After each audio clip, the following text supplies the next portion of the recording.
Hola, saludos con todas y con todos. Soy Edwin Jarrín y gracias a todos ustedes por sintonizar en mi canal de YouTube.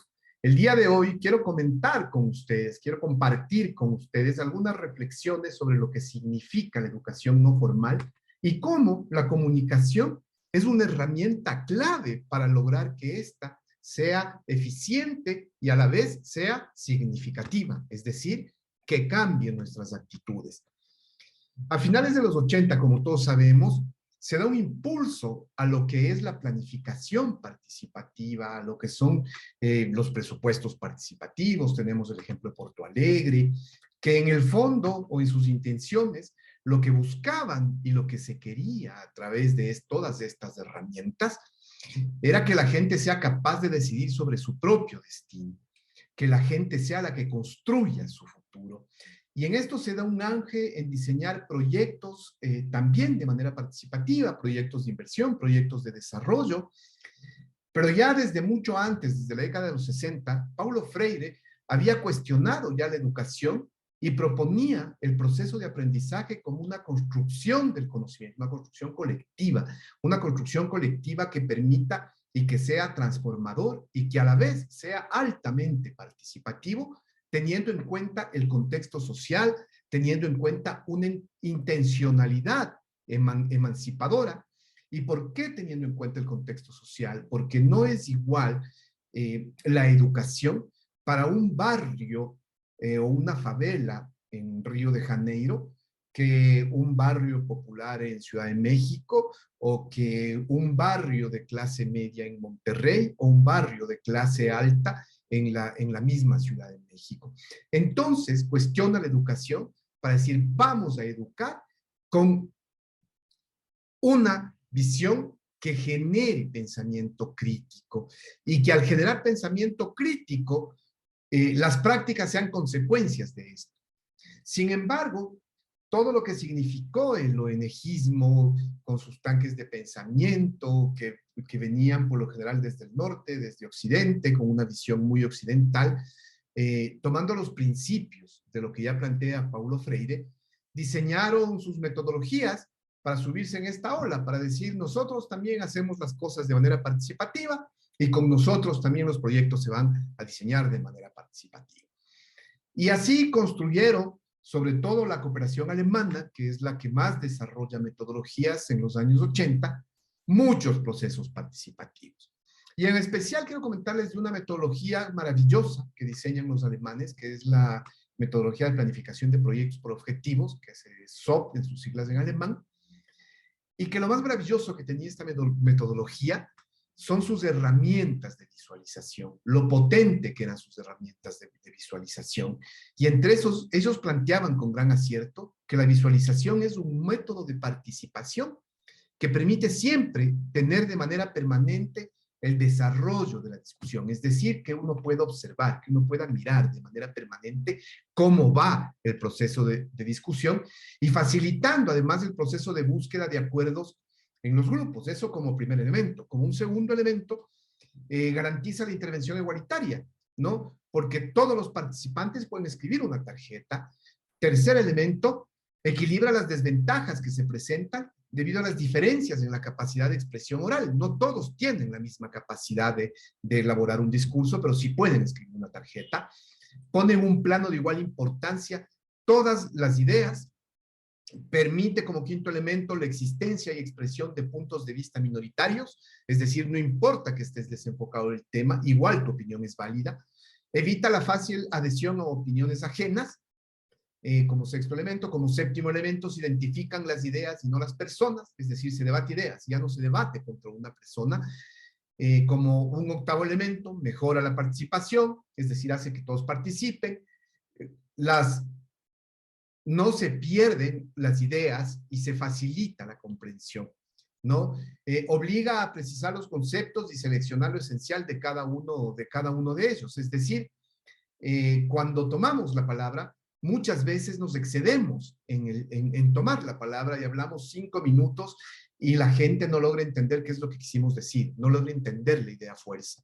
Y cuando trabajamos con tarjetas, cuando se visualizan los diferentes tipos de tarjeta, ya se refleja una idea, se refleja la idea concreta, se refleja la idea esencial. Entonces, esto a su vez permite y evita divagaciones y así todas las ideas que están presentes permiten además establecer relaciones entre ellas, ver cuáles son similares, cuáles son antagónicas, cuáles son complementarias.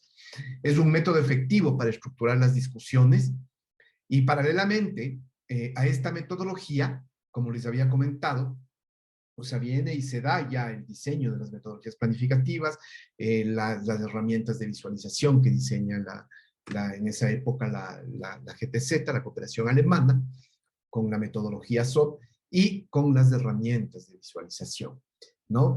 Pero además de lo que existía ya en cuanto a estas metodologías, se empieza también a decir, bueno, si se está planificando proyectos de desarrollo, si se está planificando proyectos de inversión, es necesario planificar las ciudades, es necesario planificar los países y para eso ya no es suficiente pues, esa metodología participativa y se desarrolla y se empieza a discutir sobre lo que es la planificación estratégica situacional, es el PES, que básicamente plantea que cada persona ve la realidad de acuerdo desde el punto de vista donde está parado. Si a todos los que miran esto se les pide que dibujen el ángel de la independencia aquí en Ciudad de México, en el Paseo de la Reforma, cada uno lo va a dibujar de manera diferente. ¿Y por qué lo va a hacer? Porque lo va a hacer desde la esquina en la que se pare. Si cada uno toma una diferente esquina, el ángel será totalmente diferente. Si uno toma ya de la glorieta y de la parte de abajo, el ángel será completamente diferente. Entonces ya se avanzaba y se iban agregando elementos y decíamos, como primer elemento, la visualización, la comunicación escrita para entender y llevar adelante una discusión. La educación, la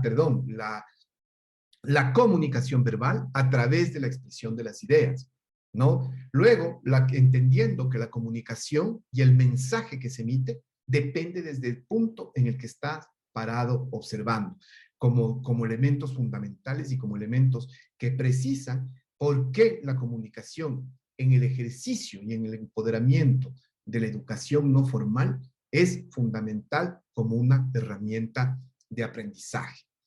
Pero con todos estos elementos que hemos visto, todavía el ejercicio de planificación participativa no empoderaba a las personas, no llegaba a hacerse suyo el proceso, no generaba una educación crítica, una educación reveladora como la que planteaba o la que planteaba Paulo Freire.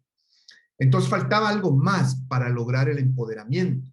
Y ese algo más que plantea es justamente el desarrollo de competencias laborales para formación y para facilitación de procesos. Es decir, y de procesos no solamente de construcción colectiva del aprendizaje, sino de procesos participativos donde los cambios y el aprendizaje significativo se vea reflejado en el cambio de actitudes. Y eso empieza a darse de manera muy fuerte a principios de este siglo.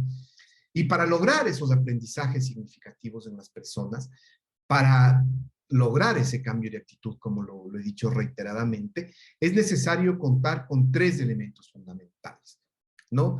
Planificar el proceso de formación tiene que ser totalmente planificado, donde se definan los recursos didácticos, donde se defina la metodología, donde se defina la pedagogía a ser utilizada.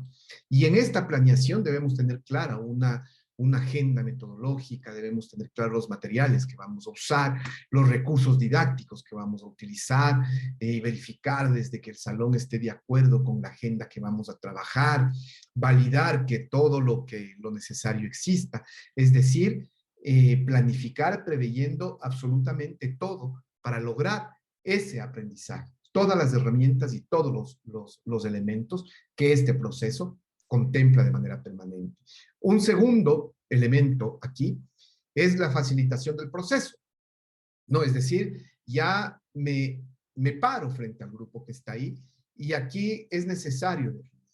Cuando hablamos de educación para adultos, el adulto aprende lo que le interesa, no aprende más que eso. Entonces, ¿qué es lo que se debe construir? Un aprendizaje, como lo dije anteriormente, buscar la construcción colectiva del aprendizaje, en donde el facilitador no se convierte en un instructor que va a hacer una presentación de PowerPoint, y en la presentación de PowerPoint les dice exactamente lo que la gente debe aprender. No, aquí el proceso es al revés. Se establece una facilitación donde el facilitador lo que hace es utilizar herramientas metodológicas, recursos didácticos, para que la gente que participa construya colectivamente el aprendizaje. Entonces, para eso, ¿qué se debe hacer para lograr una facilitación? ¿No? Primero, establecer compromisos con los participantes, que los participantes tengan claro los objetivos, que tengan claro la agenda, levantar las expectativas y enfocar y encuadrar el proceso que se va a llevar adelante. Esas expectativas hay que articularla con los objetivos y con los temas del taller, o cuando no calzan, simplemente decirle a la gente con toda sinceridad, esa expectativa no vamos a poder cumplir en este taller. Este taller no es para eso. Y explicar el por qué no se puede cumplir esa metodología. Y en esa línea se crea un ambiente participativo, se promueve el intercambio de ideas, no da respuestas a todo, porque su rol no es ese. Y así como no da respuestas a todo, tampoco se vuelve en el que juzga la idea cuando el otro la expresa. Es decir, no es el que cuando la idea le agrada al facilitador, asiente con la cabeza diciéndole que sí, que está muy bien. O cuando la idea no le gusta, empieza a rechazarla planteándole así. O hace muecas, o pone cara de sorpresa, o pone cara de asco. No, esa no es la actitud del facilitador. El facilitador es un espejo de las personas y en ese rol debe mantenerse, ¿no? Como otro elemento fundamental en lo que significa la facilitación es la evaluación integral del proceso de formación.